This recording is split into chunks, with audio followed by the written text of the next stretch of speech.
Hello and welcome back to Podcasting as Praxis. I'm David. I'm here with Rob. Hello. Jamie. All right. James. Hello, I am back from the Isles of Dysphoria. And Alistair. Hi, I live on one of the Isles of Dysphoria like 24/7, so I don't know what James is talking about. Oh, no one told me we were allowed to do bits. Do you know what I mean? We've always been allowed to do bits. When you think about it, a podcast episode is just an elongated bit. Look, Jamie, you know my politics. No gods, no masters. Like, do what you want, mate. Don't give him license like that. Yeah, I'm away out. I'll catch you later. Be sure to turn the radiator down as you go. Is the Isle of Dysphoria a Skyrim mod? It should be. It probably would fit. But no, I was referring specifically to the island of gender dysphoria, which I experienced for the first really proper time last week. So apologies, everyone, for missing the pod. So, we have some news stories to get through. Just a couple of little things. One new thing, one revisited thing. And then we have a nice big review of some total bullshit that Rob read because Rob hates himself and you, the listener. So let's just fucking get kicked off with the social care bill that just went through its next fucking vote in Parliament. This sounds depressing. It's incredibly depressing. It is quite, yeah. Yeah, so they it's have life in modern changed Britain, up. like, what the fuck do you want? Also true. They've changed up the way that, or they're trying to change up at least because it's not finished through the process yet. I think it was only second reading. Basically, they're going to change the way that the cost of social care works. What it's going to be now is they're going to put a cap on it, which arguably you could say would be a good thing. In certain circumstances, it would be. The cap is £86,000 over a lifetime.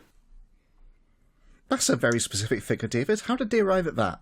Oh, fuck knows how they've arrived at exactly that. I'll be honest, I've looked through this and even like the fucking simple sums don't make much sense to me. I'm really not sure where they're picking that number up from. I know where they're picking that number up from. Oh, good. Please enlighten me, because I genuinely fucking struggled to get my head through this. So, okay, I have to do a full disclosure bit again and take what I'm about to say with a grain of salt. But obviously, for my day job, I work for the Northern Independence Party. Really? When does that start? Yeah, I know, I didn't right? know that. And so, obviously, we've been paying close attention to this. The 86,000 figure is very interesting because it appears to be a cut-off for the variation in house prices as you go further north in England. I shit you not, that's quite interesting. As you get into the north of England, most of the house prices, they drop down to a point that they're around that mark.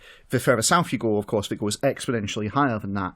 And the cut-off really does seem to fall round about the start of the north of England, from what I've been able to determine. So, interesting. Very interesting. Very Almost cool, like yeah. there's something going on there. Very interesting. Okay.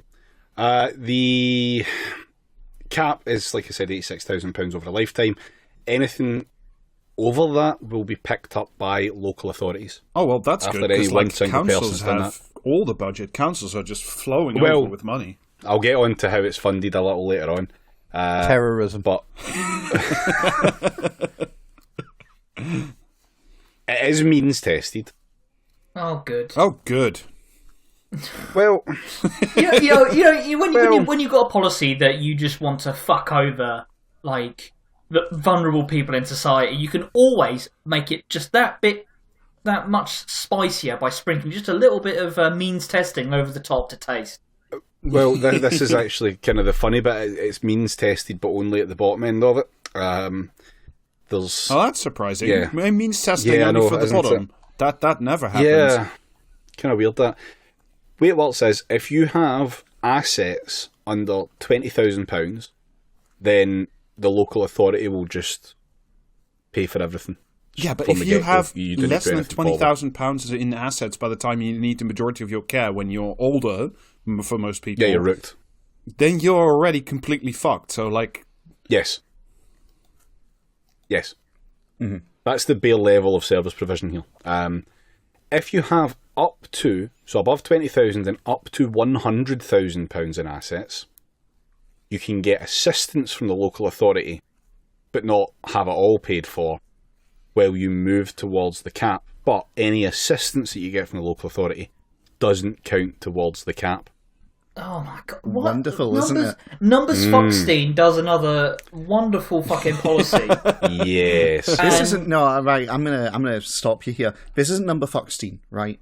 Because Number Foxstein is genuinely like it's a new Labour guy who's trying to do tricks because he just wants to fuddle around, make the numbers work, and he's happy to just fiddle and play with them until he eventually gets. Okay, so this is lawful evil Numbers Foxstein.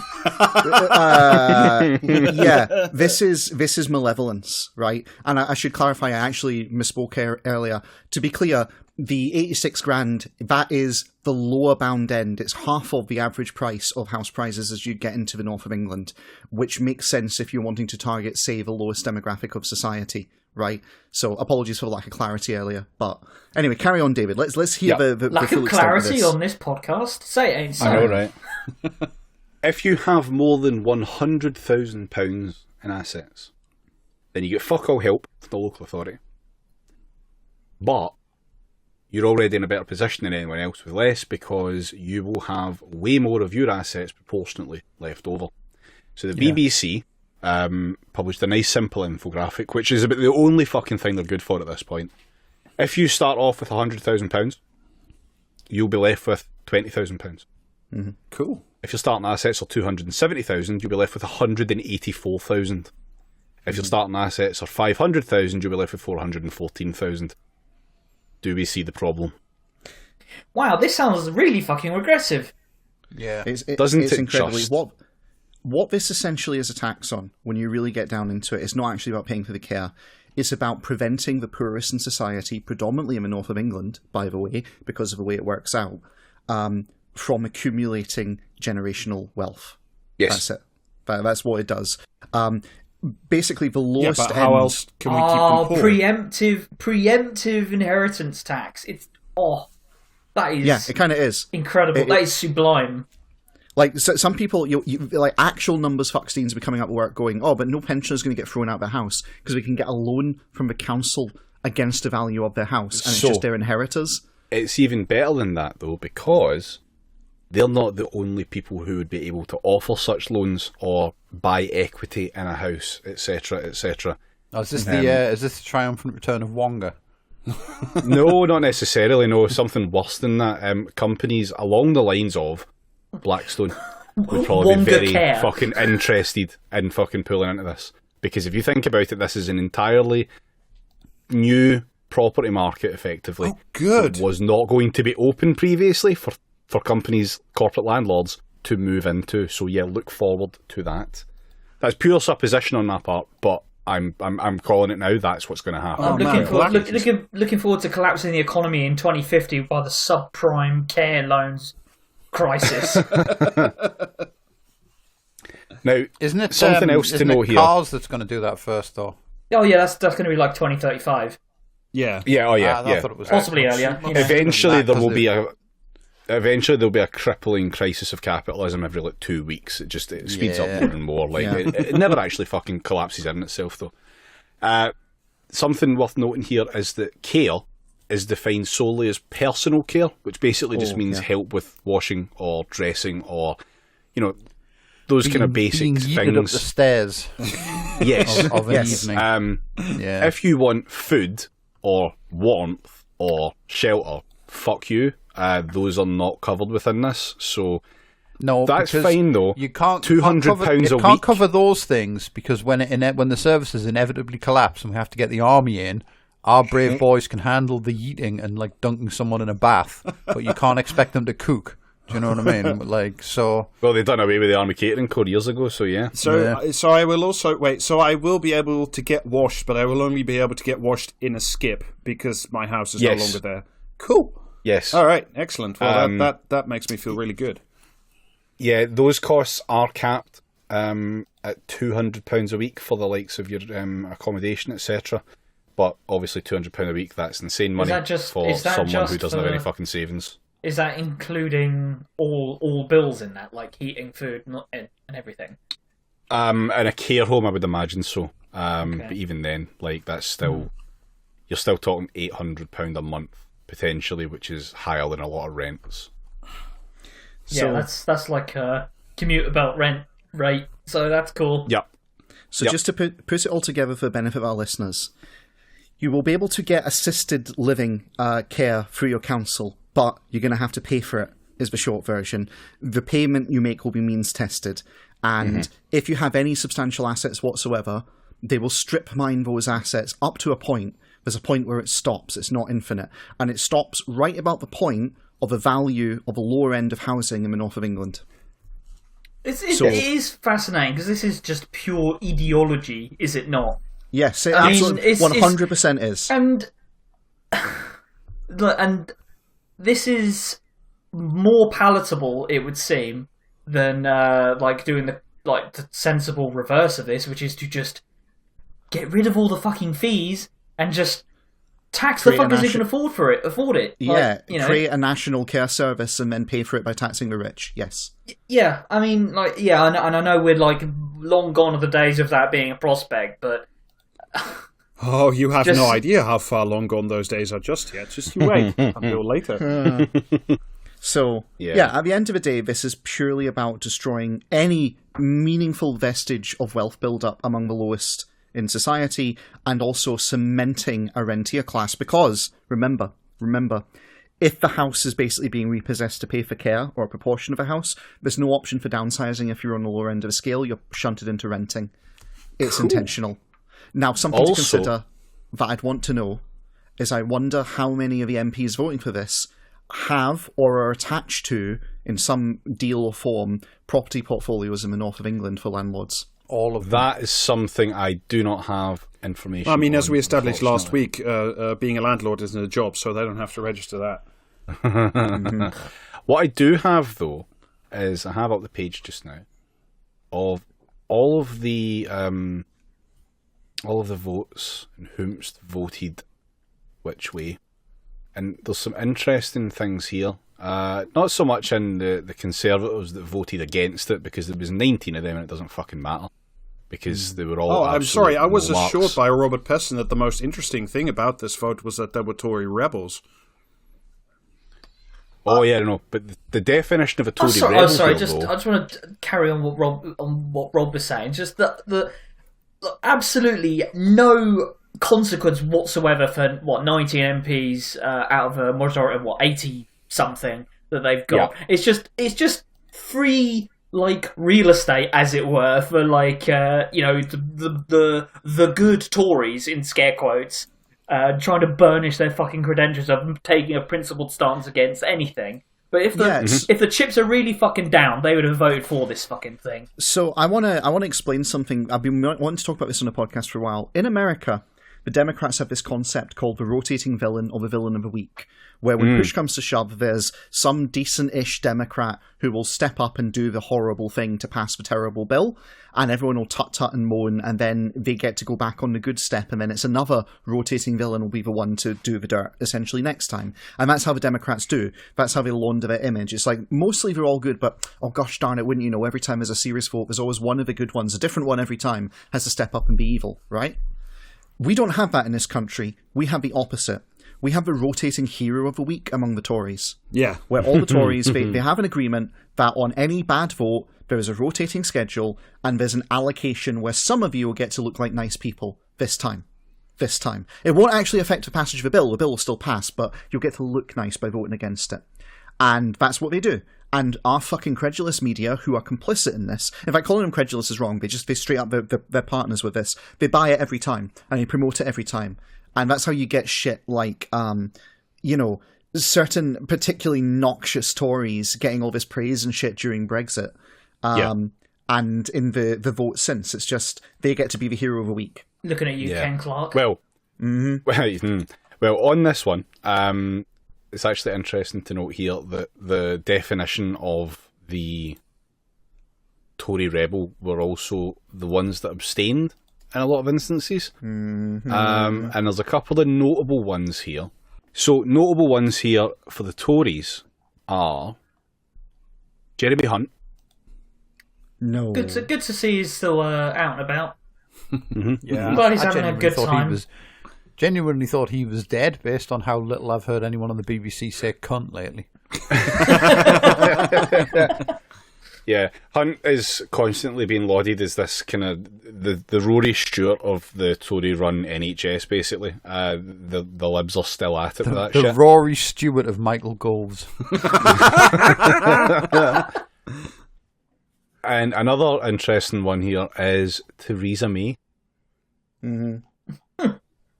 Obviously, this exact fucking thing caused an absolute shit show for her in the 2017 Yeah, election. back when we just called it the dementia tax.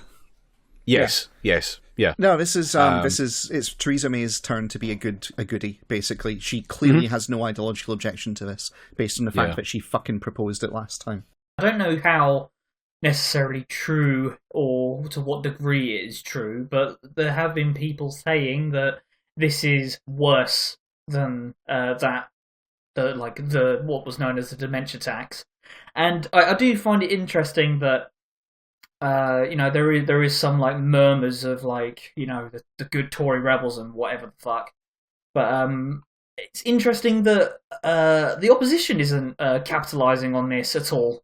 I mean, weird that they would let a worse policy go almost unopposed. That seems. Essentially, look, you'll just post the election cycle now, and they have the 80-seat majority. So the answer, essentially, like most of these things, is what the fuck are you going to do about it? Well, I think it's more malevolent than that again, because let's look at this from a really cynical right-wing Labour perspective, right? First of all, you and many of your mates are involved in the landlord business, and this is going to create a perpetual underclass of renters. Well, and also, like, you ideologically think this is good anyway. Well, yes, but then there's the other part to it, which is the more impoverished people are, the more likely they are to kind of stick Labour. So you just can't be seen to do it yourself. How's that for Grim? Cool. Well, I feel good. I'm glad we've returned to the almost abject pessimism that we briefly abated from at the start of last episode. Well, it's just hello, I'm back. Also, no, it's New Labour and like all the right wing Labour shit. This is like I is say, kind of abject pessimism. I don't think you need to be that cynical. I think maybe Labour are just too busy with like Keith looking like a packet of Billy Bear ham that someone stored in the wrong grail. Do you know what I mean? that shit's got to take up a lot of his time. You can't be like following these minor details like this while he's busy fucking talking about fiduciary fucking duty or whatever wank he was like fucking spraying all over the crowd at the fucking. Oh, CBI, don't worry. CBI, right? Yeah. I don't know what that stands for, but yeah, that lot. Complete bollocks in it. Yeah, cunts with business interests. So just pulling it back onto this though, the way that this is being paid for is, remember the national insurance hike? Yeah, I do. Which is good news. Yeah, I don't. That's what. Yeah, 1.25% on the lower rates of national insurance, with like 0.75% on the higher rate, because of course, again, it was done in a very fucking regressive way. That is going to become the health and social care levy in 2023, which interestingly will be applied to all pay-as-you-earn taxes from the like I say, from 2023. That's when that actually comes in across the UK. Good. Which is the interesting part, because all of what I've just said is an English policy. Yeah. This is all devolved to Wales, to Northern Ireland, and to Scotland. My prediction is we're going to have a real actual punch-up, an actual genuine punch-up between the devolved parliaments and the national government in the not-too-distant future, in like next 6 months. The rumblings of it are already there. This just exasperates it even worse. Possibly, but it's Wait, hard so to... could we? So are they are they just planning to like turn Scotland and Wales into like a giant retirement home where people just move to escape these taxes? Well, no, not necessarily. No, because like each constituent nation can set its own policy. The SNP are looking at. Sorry, the SNP and Greens are now looking at and Can't consulting let them upon... get away with it, can we? No, we will not. They are now looking at and consulting upon a national care service, which, considering how long they've been consulting on other fucking policies, which they've been talking about for years, will probably have that sometime in the 30s. So, like, it just Independence, depends. gotcha. No, well, it'll be promised for after it anyway. But yeah, so, like, who fucking knows how that's going to work? But basically, the way that this should go through is that it ends up going through as a bigger part of the block grant in a way, but it actually ends up being, because it's taxed as a specific thing, it needs to be spent on a specific thing, and there's a whole thing about Westminster not being allowed to, or at least not supposed to, dictate where funding is spent. But we'll see how that goes. It's a whole weird fucking thing. There's also, I mean, literally there is a vote was passed in the Scottish Parliament recently about the British Parliament overstepping and basically breaching the terms of a devolved settlement. So, yeah, this is... God, and the consequences were dire, weren't they? Well, no. Here's the thing. It's for... Westminster wiped from the face of the earth. Well, this is the thing. Like, actually, for if I can crack the door, not to Scott Paul, but to Dev Paul, just for a second. You're right. That hasn't caused anything. It's the start of a thing, and shit like this will exasperate it. And this is going to be when we actually see whether the devolved parliaments basically get wiped out or not. This is when the stone of scone starts glowing or some shit. Did you see that thing? Some people, like, I think the tweet was from, like, September, but no one noticed it because it was Penny Mordaunt. But I tweeted that, like, these three, congratulations to these three fucking dipshits who are, like, keeping their jobs in the reshuffle and ensuring continuity in the territories. And it was like the Scotland guy was in there as well, and people were, like, doing the fucking nuts. Arguably, she's not wrong. It is a territory. Everywhere's a territory. Whose territory, though, David? That is the question. Yeah. Which she didn't say. So that is the most. That is one of the most edgelord provoking takes I've heard you give in a while, there, David. So well done. I can hear Elijah's ears pricking up from wherever he is. Well, do you know what? I'm technically correct. The best kind of correct. Exactly. Okay, right, so shall we move on? Anyway, yeah, that's a fucking shit show. And yeah, look forward to selling the house that you will never get to own in the first place. So cool.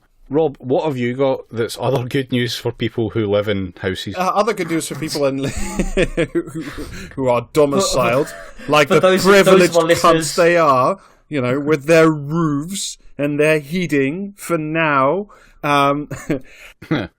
Big asterisk next to fucking heating. Yeah, pretty much, because I want to talk about the collapse of Bulb Energy, which is the biggest energy and gas company so far that's collapsed this week. Another domino falls. Yeah, that so far is load bearing. Yeah, very much. So yeah, I read a bunch of stuff about it. And also, like, go listen to episode 103 if you want to catch the full story on the UK gas market. But shout out to Gillian Ambrose at The Guardian and Arash Massoudi and Natalie Thomas at the FT, who wrote a lot of good stuff about this. Yeah, and so like if you object to being given homework, then don't listen to episode 103. You know what I mean? I'm 100% support you in that, like, lack of endeavour. Never learn anything. And that's the one thing we should learn. But don't take it to heart. Yeah, so this is the biggest collapse so far. Bulb had 1.7 million customers who are now shit out of luck.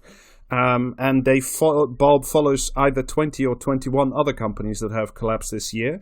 I have to stress this wasn't like 20 to 21. It's not quite sure. The Guardian contradicts itself in the same article between 20 and 21. Oh, the Guardian. The Grawny ad contradicting itself. Oh, God. But well, you know, they're hedging their bets. The year ain't over yet. Fuck me. I didn't realise we had Ian Hislop on the podcast there.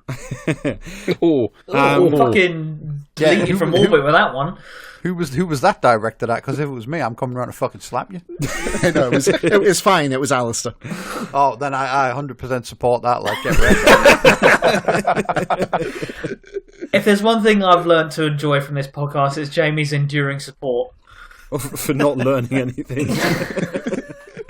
All right. Well, essentially, like Bob was teetering on the edge of deaths for like a couple of months already, so it's not like the government can say this caught us at a surprise. And now the thing that I speculate would happen in episode 103, which is that like there's no existing player in the gas market that can absorb 1.7 million new customer via what happened to all the other ones, the supplier of last resort thing, which is, if you remember, where another player in the gas industry essentially takes over all the customers, but not the existing contracts, but just yanks the rates up, as has happened to like James and Jamie. Yeah, come join us on the pile. Yeah. It's so fucking great. It's warm on the pile. There's still British Gas, right? I mean, hopefully British Gas aren't listening to this, but they still haven't actually fucking like. I've still got gas, right? I'm still being supplied with gas, but they haven't fucking got around to charging me for any of it yet. Do you know what I mean? So long may that continue. Yeah. Well, Jamie, I've heard there are 1.7 million people who are actually in quite dire need of gas. So yeah, maybe they've charged me for electric. They've charged me for electric, but clearly the gas is like in limbo somewhere. So yeah, so I mean, apart from the fact that it's just like 1.7 million customers are just too big to swallow, it's also no company wants to buy Bulb because Bulb is currently loaded down with somewhere between 600 million and £1 billion worth of existing debt. So if you take over, but why would you buy an energy company in this market when you could just wait a couple more weeks and pick up a cheaper one? Yeah, exactly. Literally true, but also, sorry. Between how much and how much? Somewhere between 600 million and £1 billion worth of debt. I can't work. That is an amazing fucking range of variability there. Did a fucking like investment fund or some shit just buy this place and load it up with a load of shit like they tend to do? I mean, get a lot of investment. Maybe they were generating the electricity by paying Superman to turn a crank or some shit. Do you know what I mean? Like, because that wouldn't come cheap. I imagine. Well, I mean, I want to talk a little bit about Bob, what Bob was actually doing while it was an alive company, but just like in terms of the wrap-up, because this supplier of last resort thing isn't working, we are now in the hands of the other process that we talked about, which is the special administrator, and that special administrator will take over the company and sort of resolve it peacefully, but they do have access to government funding. So don't call it nationalisation. Don't call it nationalisation. Don't call it nationalisation. It's not. Rob, would you call this nationalisation? Well, I mean, James, it's not nationalisation because according to speculation in the FT at least, the person or the special administrator will most probably be global consulting giant Teneo. Yeah, so they will run it at arm's length from the government, but they will have access to government funding to bring down the 600 million. Nationalising the risk. Yes, privatising the profit. It could possibly be construed as socialising the debts and privatising the profits of such a thing. Colour me shocked. And the way that you know this is going to be that way is that because the special administrator program is probably going to last a year, so definitely through the current gas price spike, as well as the increased use through the winter. So the government will be picking up the bill for all of that. And presumably next summer, when energy use is low, it'll be privatized or sold off to a bigger player. Awesome. I mean, at least Labour have said that they're definitely not considering nationalisation of any public utilities. So we can be sure that only good things. Labour did actually have a response, which I saw on their website by their shadow business secretary Ed Miliband, and his solution is to cut VAT for the winter for consumers, which would cut about 20% off the total price, which is probably not enough for most people. I mean, it's a start, whatever. The other part is to start a giant home insulation program, which on its face, that's a good idea, but the estimate is that would save you about £400 a year, and that is probably not enough to save you from the rising energy price cap. So comrades, come rally, Red Ed. Yeah. This is a fucking step back from what even he himself proposed as Labour leader, isn't it? Yes. Yeah, it is farcical.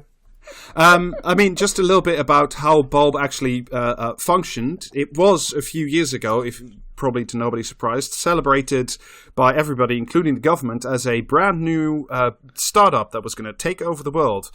It was started by a gas and electricity trader from Barclays, as well as a guy from Bain Capital, if you remember that's Mitt Romney's old company. Bunch of cunts, them. Yeah, Vulture Capital, I believe they're called. Yes. Their ambition once upon a time was to have 100 million customers worldwide. I think they ended up with a few less today. Like I said, they've been shambling along essentially in sort of zombie mode for a whole year. They already lost 63 million quid in the last accounting period and were slated to repay a 55 million quid private equity loan at the end of the year. But obviously they're now in administration, so they won't be repaying that because they're bankrupt. Rob, when did you say, when was Bulb founded? Because you were saying they've got 600 to a billion quid of debt. 600 million to a billion quid's worth of debt, and they're losing... They were founded in April 2013. So in 8 years, they've accumulated, mysteriously, somewhere between 600 million and a billion worth of debt, and their losses are in the region of like 50 to 60 million. Yeah. Their total losses... Where did all that money go? Well, I'll tell you where the money went. They were very good at marketing as well as low introduction prices. This should seem familiar to listeners of the previous episode 103. So good at marketing that they didn't manage to gain enough new customers to make up for that. Yeah, they also did very lucrative referral payments where, if you brought your uncles on, or your... Specifically your uncles. Yeah, where... So wonder that this campaign didn't bring in more customers. As well as they had big claims about green energy that are probably not true, but people were very persuaded by that. It's fantastic when when a customer service thin film across the energy sector gets to dictate what tubes the green energy goes down. Yeah, right. So here's the thing. I actually nearly signed up for Bulb. And you really can't pick him. But you're feeling good about yourself now, aren't you, James? Well, no, here's the thing, right? So obviously I was like, it could be Bulb. And then I was like, no, I'll go with Avro instead. Just fucking Brain Genius Trust Fund in this flat. Anyway, the thing about it is, the reason I nearly went with Bulb was it was more expensive than Avro. But they had the green energy claims, and I was looking at it going, I think this is total bollocks. Oh, they are. I'll tell you how they are in a little bit. How they probably are total horseshit. Good. Is it because, for every fucking, 7 million tons of coal they burn to provide the power, they promise to plant one tree? No, Maybe. it's papers, Foxstein. It's a different kind. It's essentially. So we got from number nonce to paper nonce. Okay. The way they were running the business is they were taking a ton of money from private equity to essentially create a very big market and then be loss making while they build the market. And if that's a model that seems familiar to you, let me read you a little bit from the FT. Analysts had previously likened Bulb to a ride-hailing or food delivery app. It was okay making it sounds exactly like fucking Uber. It was okay making big losses as long as it kept a rapidly growing market share, but it might be difficult to start turning a profit. So it's almost as if that exactly came true. That's just so fucking insane to me. The energy sector, I don't want to try and comprehend how large that market is in comparison to a local transport or taxi as a fucking industry. That sounds absolutely ludicrous as an idea. Alistair, imagine what would happen if a little Uber Eats guy drove up to your house with a big ball of gas. Well, first of all, I'd invite him in. But here's the thing: it's literally everyone, Alistair. It's literally everyone. So that's why you can't make a international market monopoly on fucking gas. Yeah. Yeah. Okay, pal. Sounds good. Why not? Yeah, have £1 billion. I'll have 2 billion back in debt, but whatever. Yeah, to briefly get back to the green energy claims, the Bulb always claimed that it was 100% renewable, but they didn't generate any of their own electricity because they were just a trader with a customer service desk like all the other ones. Well, you see, technically, 0 out of 0 is 100%. So But they also bought directly from energy generators 20% of the energy that was renewable. So the other 80% of their energy mix came, I think, from these things that are called REGOs, Renewable Energy Guarantee of Origin certificates. Oh, yes, there it is. Fantastic. Carry on. Yeah, Rob. and the way these essentially work is like, let's say you're a big wind park in the North Sea or something or other. Once you've paid off your slice to the Crown Estates, which owns all the offshore land, as we established in the previous episode, you can also sell off the energy that you have. And with the energy you have per whatever unit it is, you get one of these REGOs, a certificate that guarantees that it is renewable. But those certificates don't come like attached to the energy you sell. Like, you can sell the energy, but you can sell the certificates separately. So imagine trying to put like the red tractor logo on like just like the air. Yeah. I mean, essentially what it would mean, like, the analogy probably works best if you're talking about farm stuff, is imagine that like a farm that has like ethically produced happy chicken eggs, and they could sell those eggs like as normal eggs on the market for a lower price, but then sell sell a certificate of bio happy eggs to like a chicken molesting farm with like horrible conditions. A chicken nonce, okay. And then, to a chicken nonce. And then the chicken nonce will be able to stick that certificate on their eggs, because technically you've just done a swappity-doo, and the similar quantity of eggs still is sustainably produced, even though it's not the same eggs. What are things, you know? I mean, there's just an abstract philosophical question that we'll never know the answer to. So this is basically like like Trigger's broom, but for energy. Do you know what this is? This is fucking NFTs. Is what this fucking is. Yeah, it's not. It's pretty close to like. In a way, it's not unrelated to being an NFT. That's not the worst way of putting it. However, as I said, they were already losing a lot of money in the last fiscal year, and then certainly in this calendar year as well. And the way they were making up the shortfall, I presume this is arguably, and according to The Guardian, they had been jacking up customer bills by a lot this year, by up to 80%. And they mainly did this through like direct debit. So unless you like were out in front of it, they would just like take money out of your bill. And to me, but this is speculation and I don't know this for sure, it's incredibly unclear whether or not like those 80% rises in customer charges were in any way related to like actual additional use by the customer, or whether or not Bob was just using people's direct debit as a way to generate emergency capital. So it's all about board then. Yeah, it's all fine. I mean, again, I don't know this for sure. This is speculation on my part, but this seems certainly possible. However, and unsurprisingly, the whole thing still went kablooey. And let me read you a little bit as to why that happened, according to Bob's very own press release, which tracks pretty much exactly what we said in episode 103. Wholesale gas prices have skyrocketed and continue to be extremely volatile. The gas supply shortage, coupled with lower export from Russia and increased demands, means they remain high and unpredictable. Prices have hit close to 4 quid per unit recently, compared with the 50p per unit a year ago. So prices have gone up about 800%.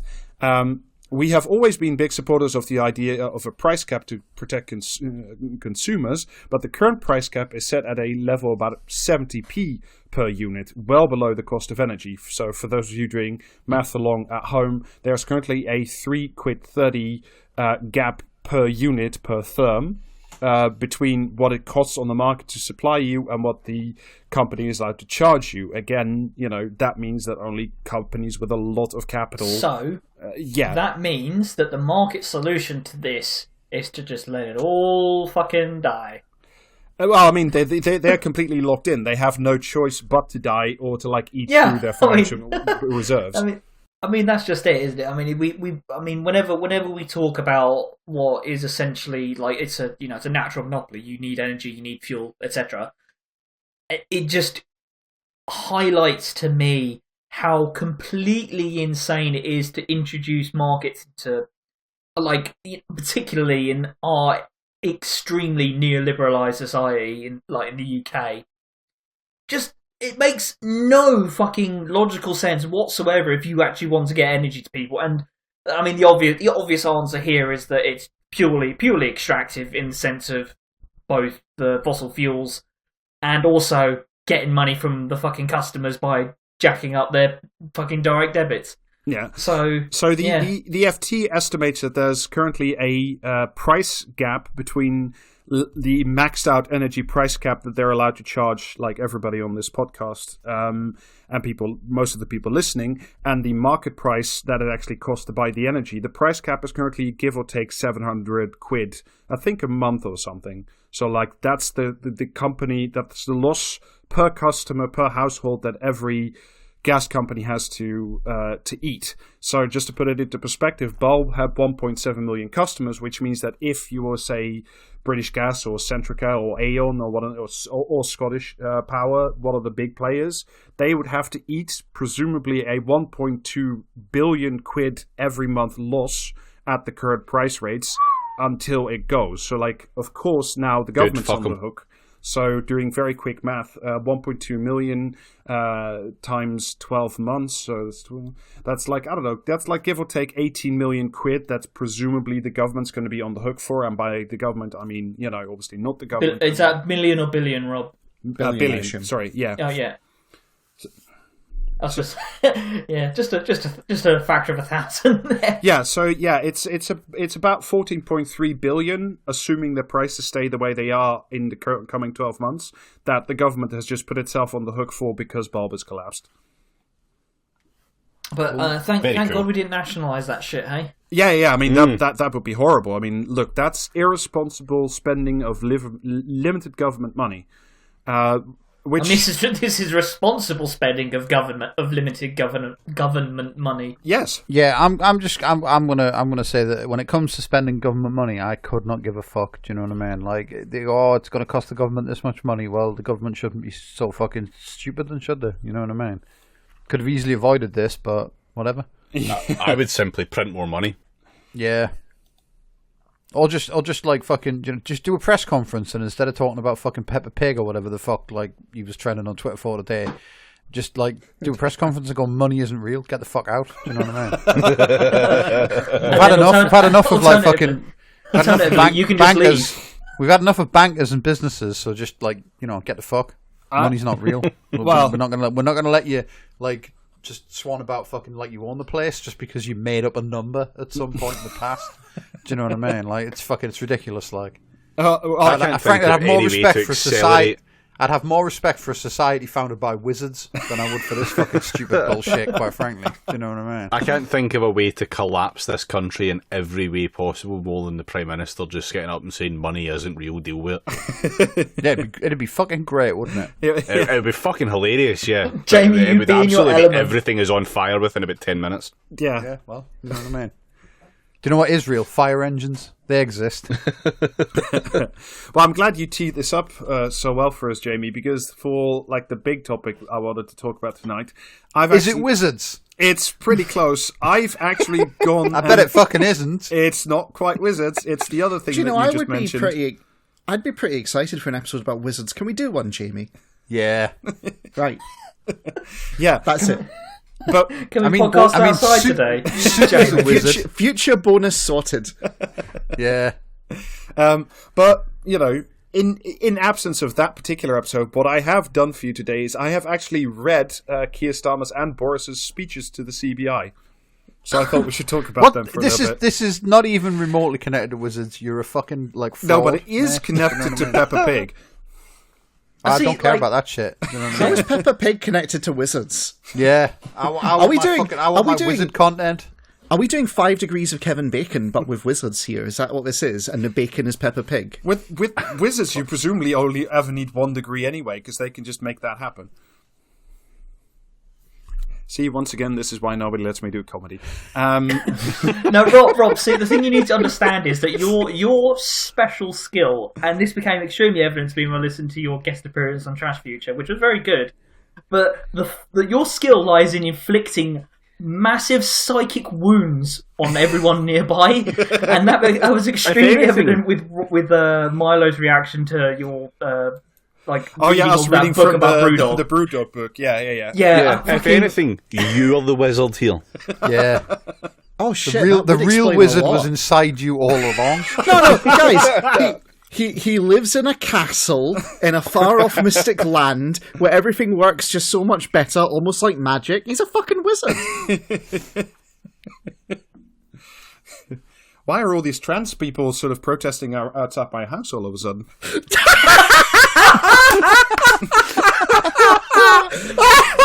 Oh, fuck.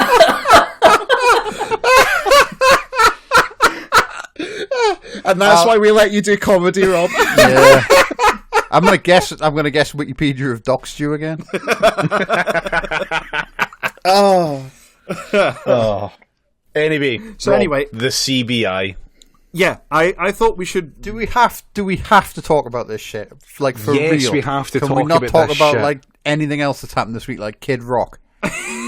No, I haven't seen that. I'm not going to see it. What You're if not I gonna call make me it? see What if I refer to him as Youth Outreach Specialist. Kid Rock? Can we talk about it then?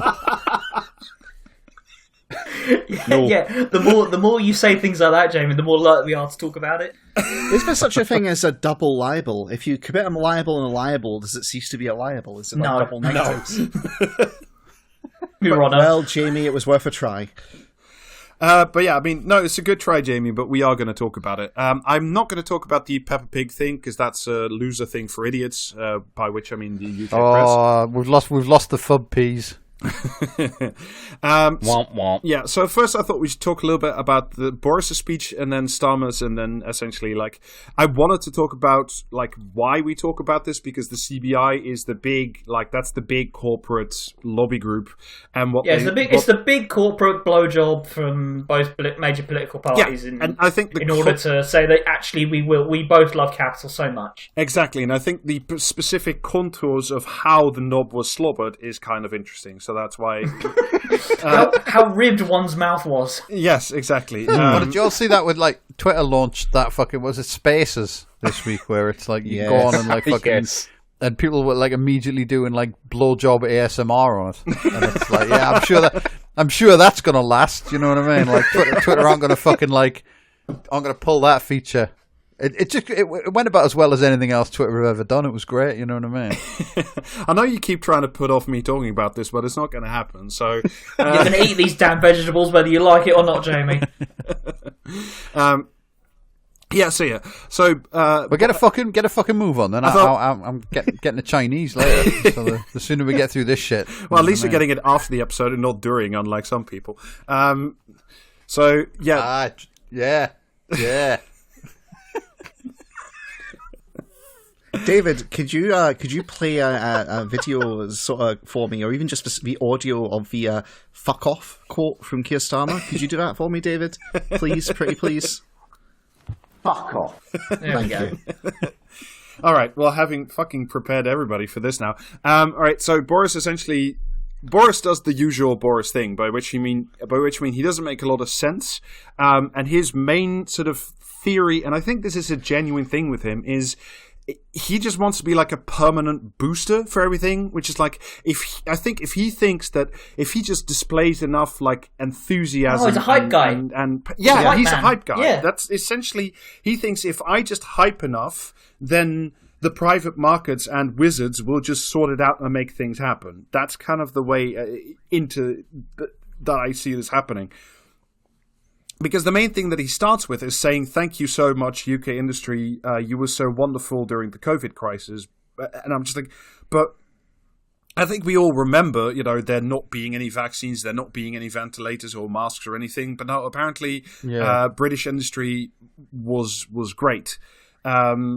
And apparently now, because we're past Corona, this is a statement just made by Boris, and I'm just like, I don't think that's at all true, but let's just take the premise.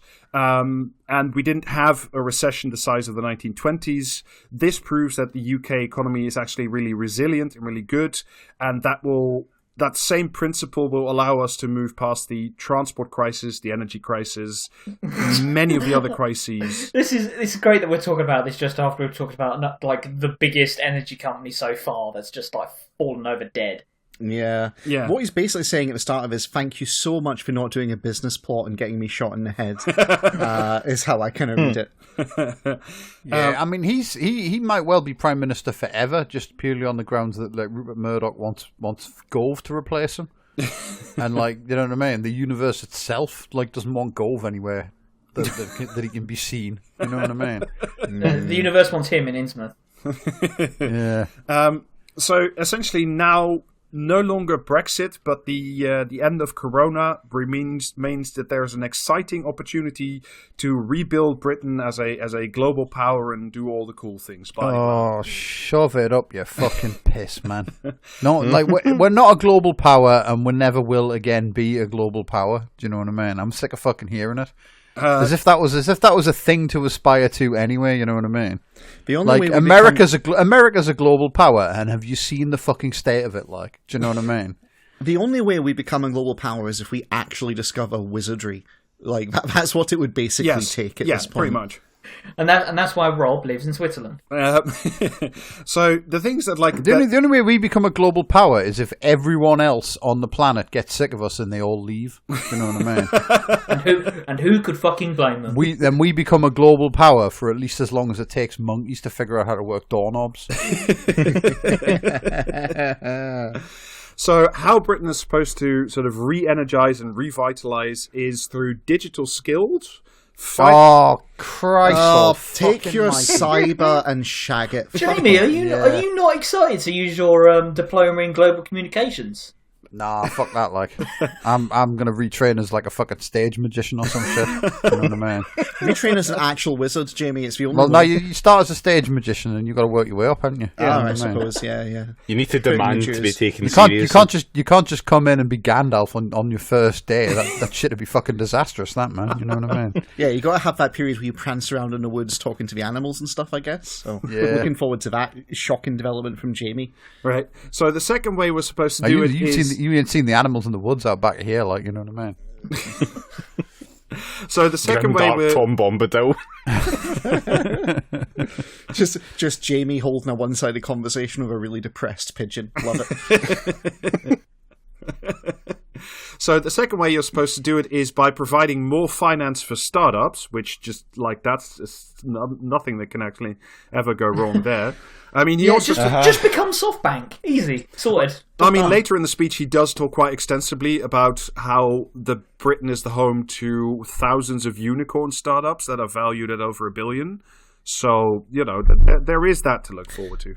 Do I even want to fucking know what that means? Listen, as unicorn experts, because we live in Scotland where unicorns are our national animal, me and David can both tell you they're not real. Yep. A very real country with a very real animal. Jamie, to answer your question, a unicorn is a company that is a startup company that is valued at $1 billion or more. Yep, that's the definition. Oh, right. So as long as it's something like rational, do you know what I mean? Yeah, like Bulb Energy. Bulb Energy was a great startup. Yeah.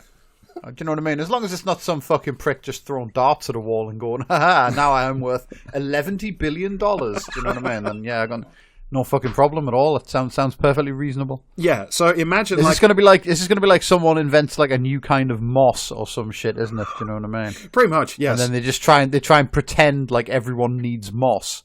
That's how these fucking startups work, you know? It's like fucking, we finally invented like this thing, and you go, no one's ever asked for that thing before. They go, oh no, you need it. It's like, I don't know, mate, do I? You Jamie, know what I mean? Everyone needs a tube that fires their car to work. You know what Jamie, I mean? Like, fuck off. Are you referring intentionally to that this really existed startup that wanted to give everyone moss bath mats? Fuck off. No. What? That was a thing. A startup made bath mats made out of moss on the grounds that obviously you dripping on them will feed them and nourish them, and they're pleasant and you don't need to wash them and all that kind of shit. This was a real startup, an actual thing that existed that tried to tell everyone they needed moss. How much did SoftBank invest in them? I don't know. They probably weren't a unicorn, but I mean, they got a lot of promotion. I mean, if Trash Future's like history is anything to go by, then it wouldn't fucking surprise me. I just fucking do you know what I mean? I'm do a podcast on my own where I can just say any of this stupid shit, and there isn't someone next to me who immediately go, "Oh, that's a real thing." Do you know what I mean? Like, you're already well on your way to becoming a wizard, Jamie. Willing things into existence. Anyway, so apart from like financing more startups, the most important thing is also going to be to rebalance the country and bring more industry to the north, and also more housing debt from the social care. But hey ho, that's fine. But the main thing that will bring Britain ahead... I can't believe someone was actually trying to do fucking Moss as a startup. That was the stupidest fucking thing I could think of. Do you know what I mean? Jesus Christ.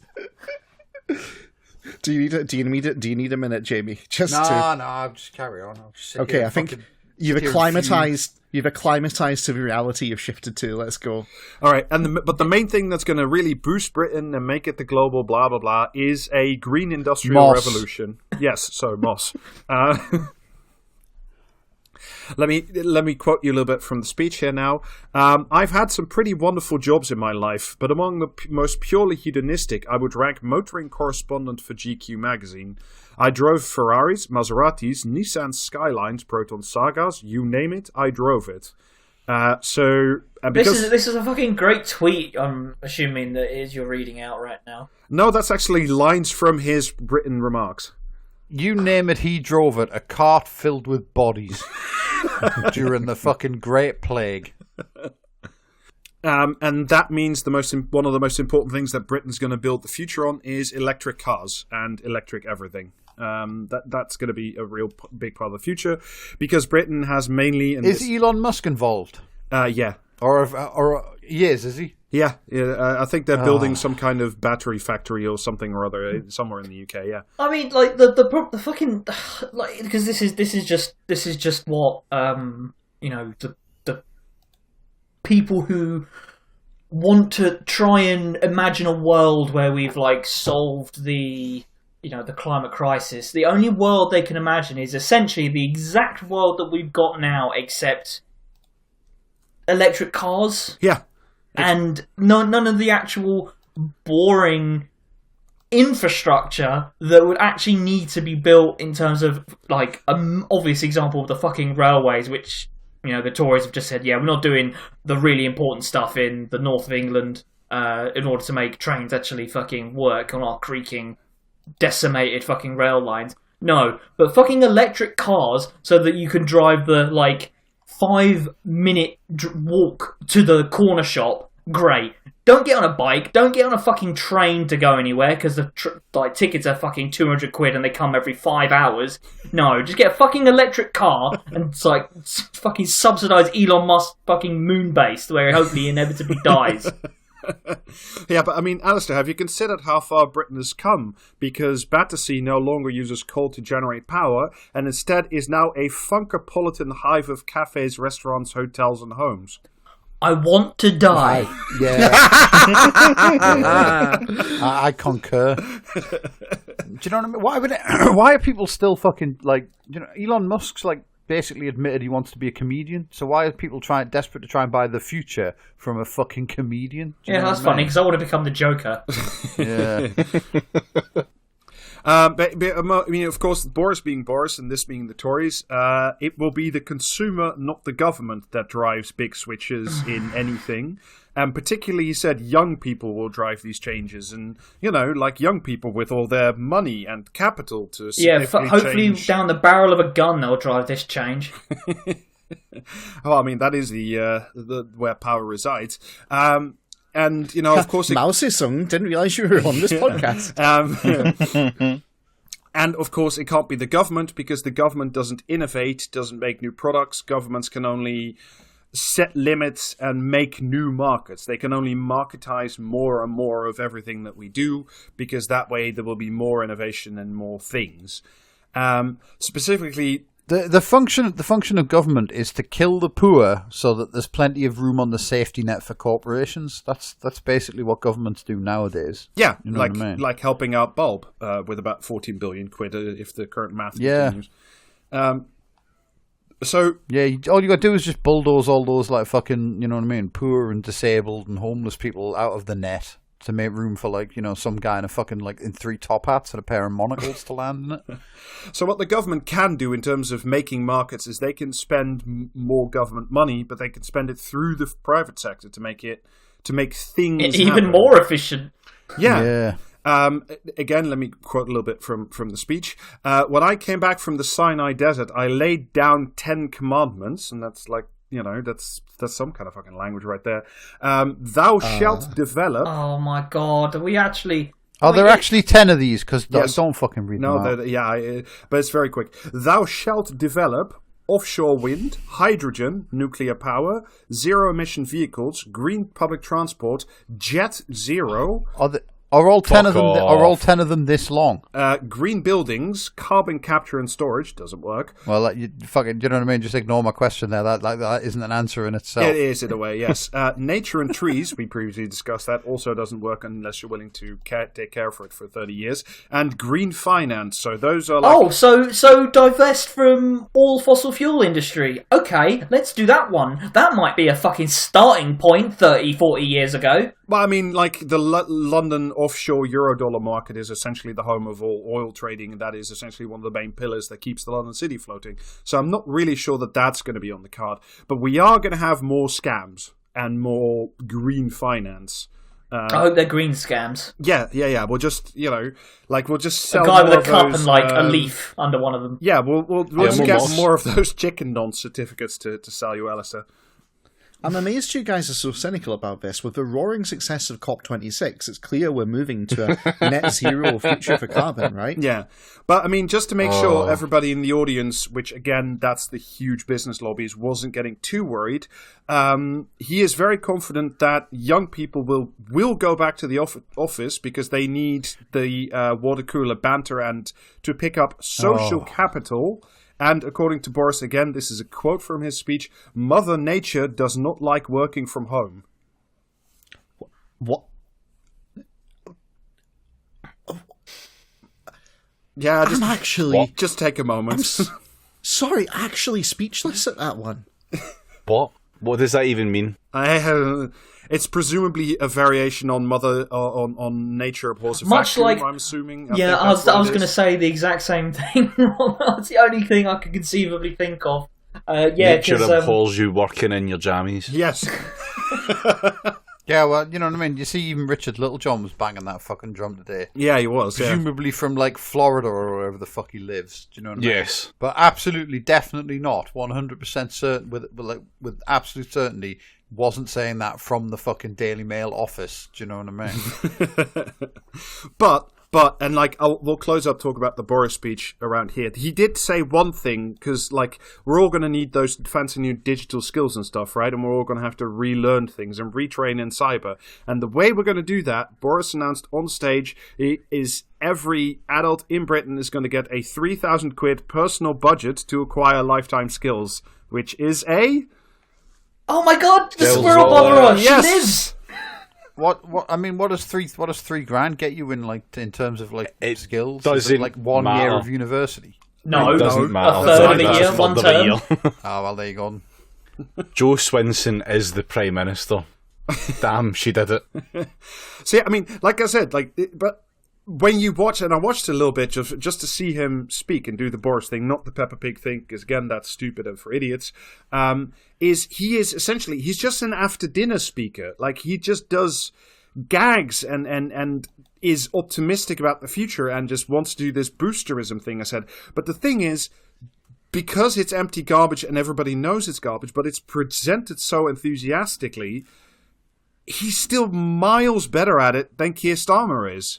Because he has this optimism and this, like, we're going to make something of the future. I mean, it's a future... Surely Starmer would just simply go further, though. I mean... Well, yeah, but I mean, the thing is, like, clowns are shit, but you wouldn't invite an accountant to do your kid's birthday party, would you? Yeah. So it's like, let's tear it down a second before we go on to show how terrible Keir Starmer is at this. The job of our politicians is to basically be our managers, when you really get down to it, right? They are there to manufacture consent for capital to do what it wants to do, right? Yeah, well, become unmanageable. Well, yeah, exactly. But here's the thing. A good manager who's actually competent at their job is able to go to senior management and go, listen, guys, we need to do X, Y, and Z, otherwise the whole thing is going to go bust and it's not going to work and the workers are going to go on strike, etc., etc., etc. And so a good manager can toe the line. A good manager makes the workers feel like they're on their side, right, while screwing them over and just giving them enough pizza parties to make them feel like that they're heard and like it matters, okay? So what Boris Johnson is Boris Johnson is a manager who has correctly identified his job is to just get consent to do whatever capital wants him to do. Permanent pizza parties while capital walks out the door with the state. Yeah, and he does do what capital wants to do really hard, and he hype guys that all the time. But where he's not very good is he's not actually particularly good at making people feel like he's broadly on their side. Not recently, not for a while, and that puts a clock on him. I do wonder though, James, like how much of that is a contrivance of like the media rather than any necessarily him having done anything wrong, and whether it's just now that we've managed to shite fest Brexit over the line, we are more or less over COVID for some people's eyes. We can just go and now it's time to chuck him and get some other clown in. Maybe, but the catch is, Keir Starmer doesn't really get the whole... Oh, we'll get on to Starmer in a moment. Don't worry about it, James. You'll have... Yeah, go on then. Let's do Starmer. The thing I wanted to, but I really want to emphasize, and it shouldn't be a surprise to anybody who listens on this podcast or is on this podcast, but, it's all horseshit. None of this will happen. None of the shit that he's boosting about, none of the big transformational stuff will happen, because if you want to make that stuff happen from a government perspective, you have to actually have a really serious industrial strategy. You have to invest in the right ways. You have to engage. You have to help workers, get paid properly so you have to mobilize people. And none of that stuff happens because that stuff, A, is hard work, B, gets in the way of capital, and C, you have to go beyond this empty boosterism. And Jamie, I was reminded, I can't remember which episode it is, but a while ago you said that it's like hearing your dad talk about politics. Do you not want to figure out how things work before you make wild pronouncements, right? It's that, but he's just essentially, Jamie, Boris is your dad talking about politics. I think that's not an unreasonable way of framing it. But in stark contrast, and I mean in stark contrast, just in pure terms of delivery, let's talk about Keir Starmer, shall we? In every single... Oh. Can I give the intro? Yeah, please do. Well, yeah. My message for today to you is clear. As I said in my conference speech, the Labour Party conference speech, Labour is back in business. The dual meaning of this is entirely deliberate. What, is he up to the hilt in business? Is that what he's saying there? Yeah, it's just buried in business. Deep in business. I haven't edited that at all. That is the exact pacing of the way that he spoke there. So, yeah. Well, that was a slam dunk of a fucking joke. The only reason I wasn't laughing was I was worried my side would split. Yeah. Well, I think Rob's too hard on himself when he keeps saying he can't do comedy because, that's the competition, mate. Okay, well. Imagine me wiping the sweat off my brow. And essentially, that is the main point of the whole Starmer speech, is essentially to say, we are going to be the best little business gimps for business that has ever been. We are so subservient to you that you will, your boots will be polished to a mirror sheen under a well-managed polisher. And Starmer, Starmer only identifies problems. The Boris thing is, we've come out of this terrible pandemic, we've done Brexit, and now there's the sunlit uplands. And here's Starmer, he is big QC man, saying there's just problems. Things are bad. And they are shitty. And his main problem that he identifies is that UK productivity, I think that's measured by work, is very low. And that needs to increase because then business will be happy. Reasons. I think the common knowledge, as it were, is that we've got per 40 hours we work or 40 hours of productivity, we have to work like 44 or 45 compared to like mainland Europe, where it's more like 35 or something along those lines. Yeah. So anyway, and see if this sounds familiar. The way to get to a better, more productive Britain, Starmer has identified the following things. We need more investment, better infrastructure, more technology and innovation, more exports, and we need to build a northern powerhouse and redistribute the economy. Oh, he's read Britannia Unchained. No, this is literally Boris's thing is exactly the same thing. There's no difference between them. Because it's just... Oh no! How has this happened? Someone managed to get a bunch of fucking Toryism in my Labourism. Oh no! You know, and therefore, you know, that's what Britain needs, and therefore what Labour will deliver, which is productivity, and how that will be done, apart from those things, and let me quote here for a moment, is they will give business a generation of young people ready for work. We will crush a generation of young people under the boots. We will ready for work. We will give you these fucking like young people as a gift. Do you know what I mean? And they will serve you in the afterlife. Yeah. When Alistair said he wanted, when Alistair said he wanted to die, he didn't mean buried in the pyramid, but you know, the monkey's paw has curled. Yeah, well, should have been fucking born earlier, then shouldn't he? Yeah. Yeah. I mean, think of business as Mola Ram and Britain as more of a temple of doom than anything else, and I think you're getting the correct vibe.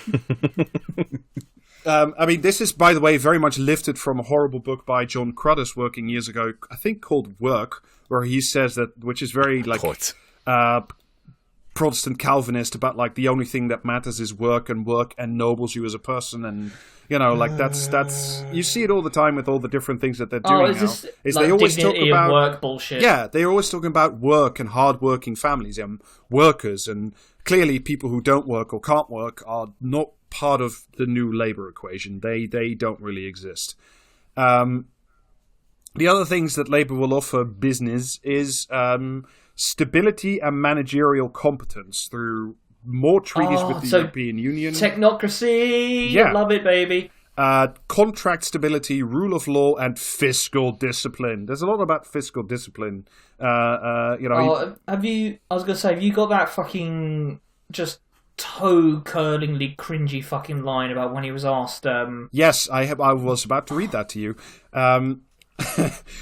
Relations between politics and business have not always been warm. The Prime Minister has himself not always been complimentary. Is this where he brings up that Boris Johnson supposedly said "fuck business" like yes. must be, by my reckoning, 417 years ago at least.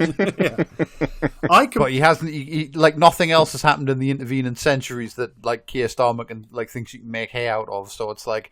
The worst, the absolute worst kind of observational comedy where you have to fucking explain to people that you have observed this thing, and in case they haven't, here's the fucking details. Do you know what I mean? Like, yeah. Well, here's the resolution of that joke. I can promise you that the only F words that I will be using are foreign investment, fair trade, fiscal policy, and fiduciary duty. What? No love for felching.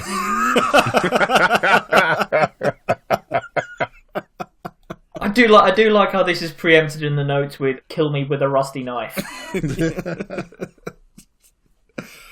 I mean, you know, I can't imagine fiduciary duty not just like going down a storm. How long do you think they sat there and fucking workshop this fucking line? I think all fucking weekend. I mean, I'm reasonably sure of it. You know, they had to wait until Luke Akehurst turned a perfectly crimson shade of red to know that it was funny enough. Doesn't he have one of those like fucking spitting image puppet nonsense writing these speeches now? I think so. I think Chorley is involved in like doing the jokes for his speeches, or he was for some of them. I'm reasonably sure on that. Citation required, not on Chorley doing them, but on them being jokes. I mean, there's I know for certain definitions of joke, because I know that his main conference speech this year was written by Philip Collins, who has a column in the Times, and was, I think, something in Blair's press office. No, I think he still has it, or he got it back as a guest column. Is he the one that got binned when like once? Oh yeah, no, you're right. That is him. Yeah. Anyway, Yeah. He does, by the way, also completely shaft the FUD piece. Not that they'll notice, but it is very funny. Labour is not planning a rematch. Brexit has happened, and we are not going to rejoin. So, that's just Team FUD. Not that it matters, because the culture war has moved past this, and they've attached themselves to this guy for whatever managerial competence reasons. And we know why this is. Because it was purely a wedge to drive into the left of the Labour Party when Corbyn was leader. Like we know this now. It is. Like, it was almost like not even a fraction of it was about actually caring for the EU, really. Apart from the true believers like fucking Ian Cunt and so on. Yeah. Yeah, well, it was about class interests, right? And these things aren't in contradiction, because it is in their class interest to maintain free movement across Europe, but their larger class interest is in avoiding anything that might involve any kind of redistribution of wealth and or status. And, they've lost Europe, but the rest of it is still very pertinent, so he's their guy. Yeah. And also, again, very much and very similarly to Boris, Britain needs better skills. Workers need more skills. And the ones that Starmer has identified that are very important are critical thinking, creativity, communication, and working in teams. Now, and presumably fucking, do you know what I mean? Sick BMX skills to get out of the way of this fucking SUV. Can I? Sorry, this is really annoying me. Britain has plenty of skills. Oh, it's really annoying you. No, this particular point I'm about to make. Britain has plenty of skills. What they're saying in the Britain needs more skills is it means Britain needs a cheaper workforce, because if there's a greater supply of various skills, prices for wages, wage negotiation power goes down. So what they're basically saying in this speech over and over again, they're in agreement, is that we need to drive down the cost of labour in the UK by making the skills that are in demand more present. That's it. That's what this actually is. Love business, hate fair compensation for labour, don't like it, there's the door. You know what I mean? It's simple as. But James, don't worry about it, because Starmer has just created a new Council of Skills Advisors headed by David fucking Blunkett. Jesus. Yeah, baby. Man. We love to see the fucking quality characters from the Loon Labour years coming back, don't we? Machine Gun Blunkett is back. The Thash are back in town. Just wonderful, fantastic. But also, who forms a fucking council? You're not Elrond, mate. Do you know what I mean? It's just the lamest shit imaginable, isn't it? I shall form a council of David Blunkets. Jamie, you want this council to be formed because obviously they're going to need a wizard on it. Yeah, I don't want this council to be formed because if David Blunkett's involved, it's the outcome they recommend is going to involve punishing single mothers somehow. Yes. Also, unless I'm misremembering, David Blunkett was also the one who told his wife in the middle of the divorce, "You will never get the kids or the money or whatever because I am the law." This was, I think, when he was Home Secretary. So, that's the guy you want in charge. Probably. He also really had it in for Muslims, as I recall. He did, yes. Mm-hmm. David Blunkett is... He was just a solid brass cunt from every angle, wasn't he, really? The worst of the new Labour cunts. He's a stiff competition, but he may be among the worst. He may be even number one. He's definitely very high up on my personal shit list of new Labour guys. Yeah. But him and Alistair Campbell and Tony Blair are definitely jostling around the top of the list, frankly. So there's times like this I really hate sharing a name with one of these fucking cunts. Well, there you go, Pod. I guess you've learned it today. His name is, in fact, Alistair Blunkett. Fucking doing the fusion dance and turning into the biggest monster history's ever known. Stephen Fry.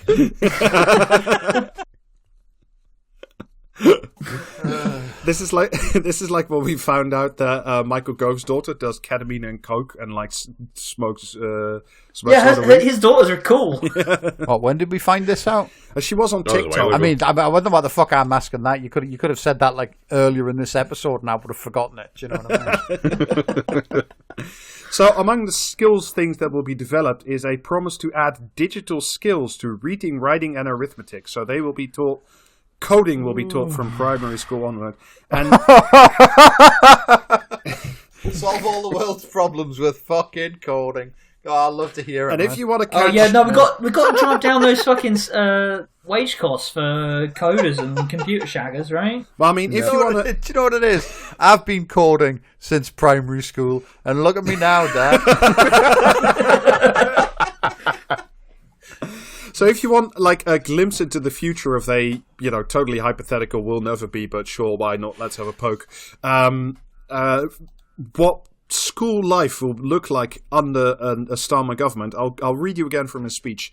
In my own constituency, there's a wonderful primary school called a Real Primary School. That's how primary school repetition, that's how you know it's good. When you said that he's going to describe a school of the future, just the panopticon just sprung into my head for some fucking reason. Which runs a great program called Raising Aspirations. Employers like Mercedes, Derwent, Google... I can see where this ends, and it's Ed 209 serving school dinners. Which runs a great program called Raising Aspirations. Employers like Mercedes... Oh, God. Sorry. Sorry, Rob. Sorry, Rob. It's broke my brain. I need to get this out. Ed 209 is now combining with facial scanning recognition tech from a previous episode. And I'm just picturing some poor, BME kid coming up and you must identify. You have 30 seconds to comply. It's not a good look. It's really not a good look. So anyway, they do this aspirational program where they get speakers in from OCP and stuff to talk to the kids, do they? Exactly. Employers like Mercedes, Derwent, Google, the Ritz, and the Crick Institute are coming to inspire the children. The Ritz. Oh my fucking God. This is the next generation of butlers. They're solving that thing from the Times we talked about 2 weeks ago. To inspire the children to think about the jobs they might do, jobs they might never have considered before or have even heard of. Have you ever heard of earning 150 quid an hour to clean wasps off a windowsill? Have you ever heard of taking minimum wage to do a 9-hour shift every day, piloting the Ed 209 in the school cafeteria? Because it turns out viable facial recognition and or fucking robot fucking assassination software still decades away. We regret to inform you the Mechanical Turk is racist.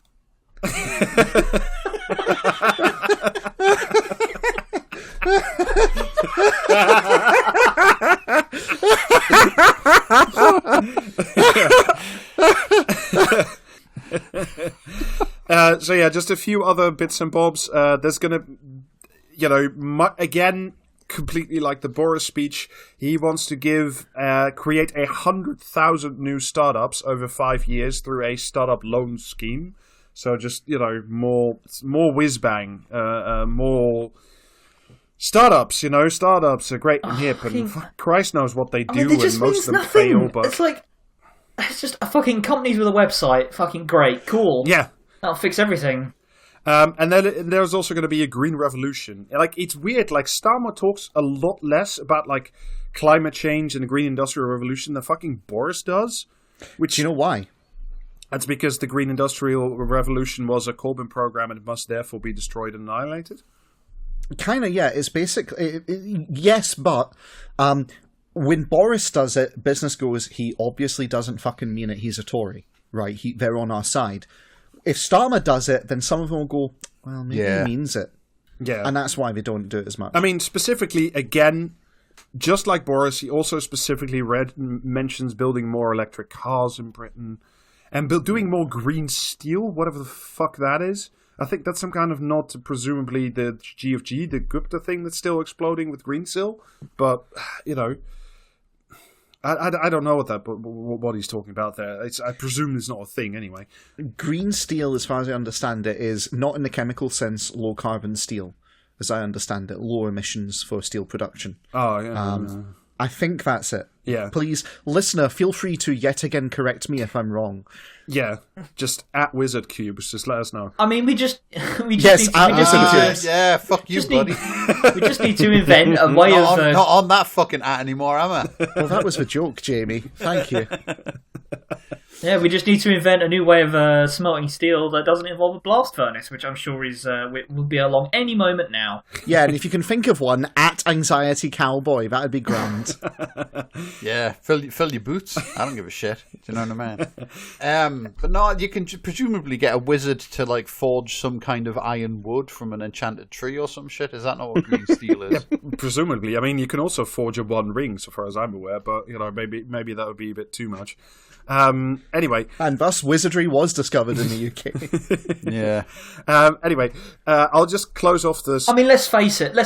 If wizards existed, they would be nonces. Yes. Damn. Like, huge slam on fictional sorcerers everywhere. out of nowhere. Yeah. Thank you for the excuse to cut this whole bit. Thank you. To wrap the Starmer bit, I'll just read you his closing lines. This is again addressed to the CBI, the big business lobby. Your organisation and mine both have a synonym for work in our titles: industry and labour. This is why we must work together to remake Britain for the future. In whose interest, you fucking cunt? Why does this like incredible fucking politician that like everyone's told us is just the golden age, the grown-ups are back in charge? Why does he sound like some fucking kid giving a book report every time he speaks to someone? Do you know what ridiculous. I mean? Like, we both have a word that means work in our names. Yeah, it's like, he's all right, like, mate, yeah, grand. The Oxford Dictionary defines industry as... Yeah, exactly. Yeah, he's coming to the CBI and talking to them like they're children. Like, it's really quite staggering. Well, I mean, it's more like he's talking. It's more the other way around. He's coming to the CBI to show that he is once again like the penitent child asking for another bowl of gruel. Like that's the point of this whole speech. Is what they've been doing for the last 18 months. Is essentially to like drag themselves, whip themselves across broken glass. Prostrating themselves. Debasing themselves in every single disgusting way possible, like really ripping off any sense of value and self-respect you ever had, really like taking the fucking whip to your own back, like hacking your genitals off to say, look, Capital, we won't do it ever again. We will never again even consider the possibility of mild social democracy. Look how sorry we are. Look how responsible we can be. The thing is, right, like, do you know what I mean? When, like, because, like, when shit gets too real and, like, the papers decide that, you know what, we'd better have a Labour government, right? Because, like, fucking otherwise they're going to hang us. Like, and they put, like, this fucking dipshit in charge. He's just going to make it worse. Do you know what I mean? Yeah. It's like, he doesn't have any of the fucking, like, sense that, like, Blair had, where it's like, oh no, right, we can do, like, absolute shit tier fucking right-wing stuff, but we'll make enough of a contribution to society that, like, we'll be able to play it off as we're actually Marxists or whatever in the press, and it'll be like, we'll release the pressure that's built up after, like, a fucking, like, decade plus of Tory rule. Starmer just doesn't have the fucking sense to do any of that, you know what I mean? So, like, I look forward to, like, the paper, like, Rupert Murdoch finally deciding, you know what, we're going to have to let Labour have a crack just to calm things down before everyone, like, storms my fucking mansion and murders me. And then, like, everyone storms his mansion and murders him anyway because Starmer's, like, just fucking, like, useless, you know what I mean? On a scale never before imagined. Yeah. Yeah, there's also, like... What's interesting is, like, the Labour side, they had all the shit around gay rights, etc., that they could essentially do. And there is an obvious successor to that, which is all the TERF stuff. And no, we're not going to touch that at all. They could tell the TERFs to go fuck themselves and implement, like, progressive legislation, but they're realistically not going to do that.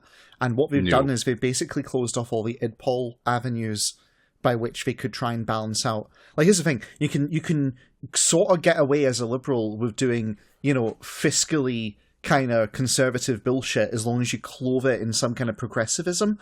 But there's no progressivism. No, they've dried that well out. It's not even dried well; they've just fucking nailed the hatch on the well shut. Yeah. And so what have they got left? I mean, they have nothing left. This is the poverty of ambition. I mean, I can't begin to stress, if you read both these speeches, and the only way you would know that it's a Boris speech, you would know it on site is because there's these weird paragraphs in there, like the stupid references to the Peppa Pig thing, and like, oh, I was a journalist and I drove a fancy car. That's how you know. Like, there's verbal tics in there that make it very obviously Boris. But if you scrub that shit out and you put it next to this Starmer speech and you gave it to, you know, anybody who's willing to read these things, like fucking maniacs like me, like, you'd be very hard pressed to know the difference. And it's so incredibly, like, it's so incredibly damaging, and it's so incredibly shit. No, presumably one of the speeches would have tears on it. You know what I mean? Yeah, I mean, one of the pages would probably be like a paternity test or something stuck in the middle, like that. But there's many opportunities, but like, it's astonishing. Like, we've closed the range of possible discourse so much, and you saw it in the aftermath of this speech and the stuff that we started talking about, the social care bill and all this stuff. It's like, there's no more. This Starmer speech was just categorically shit. There was just nothing in there. But, you know, the whole the contingent from the Guardian, that whole sort of liberal quote unquote side of the media establishment, they can't criticize it anymore. They can't say this is shit because they went all in on destroying Corbyn in 2018, 19 and before. And then they boosted this guy through the fucking roof. So they're nailed to this mast now. Like, they're nailed to the mast. There's nothing here. I'm not kidding. Like, these are the two big directions that the two dominant, dominant in a way that they haven't been in such a long time parties in the United Kingdom have, is to say, what we'll do is we'll do cyber, we'll do skills, we'll just give you more handouts, and we'll suck Elon Musk off to build a Tesla. That's the entirety of the future of the UK's industrial strategy as laid out before you. There's nothing here. I can't begin to stress how it's so empty. It's so empty. It's astonishing. Like,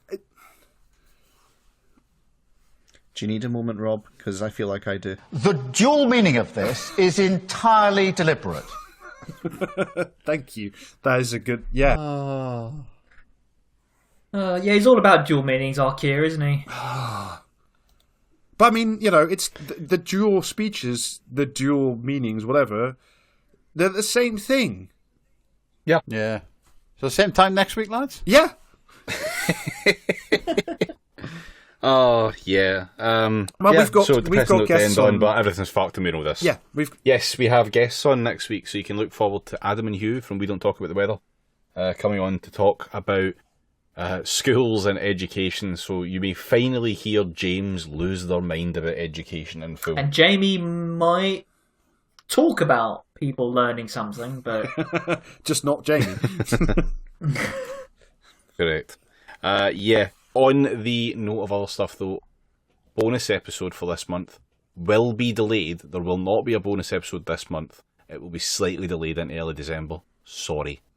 Not our fault. Kind of our fault, but not our fault. But still, subscribe to the Patreon because you get value for your money. Yes. You will still get the November bonus in December. You will then also get the December bonus, and we are planning another bonus for December as well as a little Christmas present. Thank you, etc. Yes. Yeah. So look forward to. Do we want to tell? Do you want to tell people what that exciting thing is? No, not yet. No, not until I've got the fucking email address set up. if there's one thing we. Oh no! Right, okay. I forgot what it was. Actually, I thought it's this month's bonus. That's fucking your dad, isn't it? Like. Yes. Yeah. Like, if there's one thing we've learned, it's that we need to be very careful to record these things very early in the month, because if plans shift, then we can be left going, oh shit. So, apologies, listener. We're not going to make a habit of this. We're still learning as we go. I am. So, yeah, I think we can probably just end it on that note then. Patreon.com/praxiscast for the Patreon and bonus episodes, and the early release of Black Thoughts, of which there are a few in the pipeline there as well. Coming soon. Yeah. Yep. TM. And also the Twitch streams. Join Jamie and Alistair Mondays and Thursdays for Twitch. Unless they're too busy with Path of Exile. It's every other Monday. I'll be doing. That's by the too way, complicated. That's too Alright. complicated. David. Okay, fine, whatever. Yeah, just keep an eye out on just our Twitter. join us sometimes. Yeah. Not all times, sometimes. Just keep an eye out on the Twitter. Just like, turn up and give your best opinions on Skyrim to them. They love it. Oh, Yeah. Also, I beat more Okay, comedy bye. to death. Bye. Bye. Bye. yeah. Shall we stop there? Yep. Zip it and ship it. All right. Fucking hell.